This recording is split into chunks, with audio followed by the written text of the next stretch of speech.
জীবনে জীবনে প্রতিটা মুহূর্ত বেঁচে থাকার জন্য কিন্তু একটা জিনিস অপরিহার্য, সেটা হলো টাকা। টাকা ছাড়া তুমি এক মিনিটও বাঁচতে পারবে না, ঠিক আছে?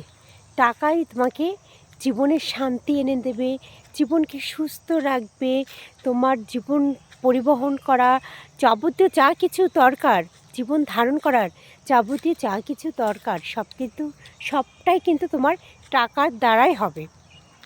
তাই যেই পরিস্থিতিতেই থাকো না কেন, সেই পরিস্থিতি থেকেই চেষ্টা করো যে কিছুটা টাকা উপার্জন করার, ঠিক আছে? টাকা না হলে কিন্তু কোনো মূল্যই থাকে না, জীবনটা তো অচলই হয়ে যাবে। তা যেই মেয়ে হোক আর ছেলে হোক, যেই হোক না কেন, সবসময় চেষ্টা করব নিজের পায়ে দাঁড়ানো, নিজেকে